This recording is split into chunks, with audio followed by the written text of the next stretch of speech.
Логичното е што ние треба да им кажеме на МВР што тие треба да направат, иако се тие веќе институција која што тврди дека ги штити и ги превенира насилство, односно ги штити граѓаните.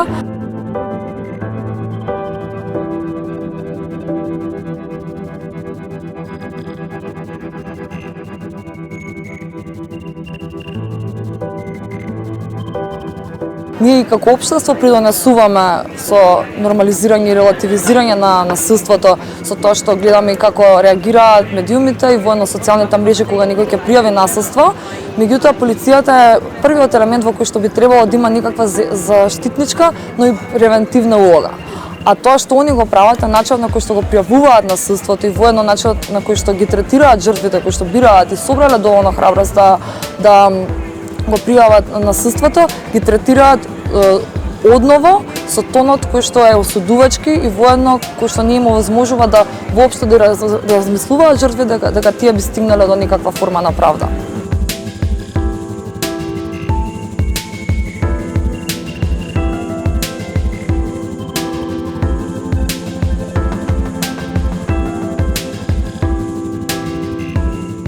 Измените на КАЗ се во собраниска процедура од август 2021 година, што самото зборува за политичката волја во однос на ова прашање.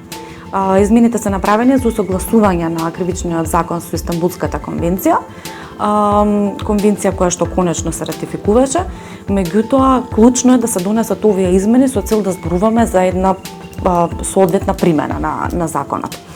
Ова значи дека прашањето на родово засновано насилство нашите политичари не го сметаат за доволно важно, за доволно приоритетно прашање, што е навистина поразително. Се праќа порака дека телото на жените не е подеднакво важно, нивното тело, нивниот живот, нивното достоинство, интегритет, како за останатите во општеството.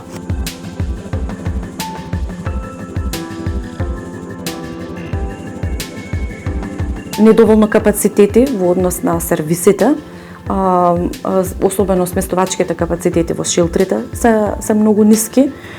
Понатаму имаме препраќање на жртвата од една во друга полициска станица, ситуација во кои што жртвите се уште треба многу да чекаат, некоординација на институциите, жртвата е таа која што треба да отиде од една во друга, во трета институција, да ги прибере сите документи, па после во обвинителство да отиде, наместо нели согласно граѓанскиот закон институциите да се координираат и да го олеснат пристапот на жртвата.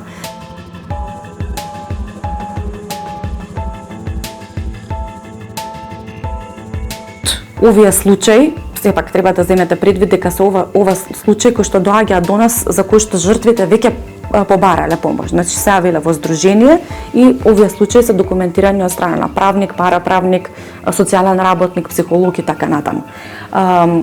Така што ова се случаи кои што веќе имаме охрабрена жртва која бара помош.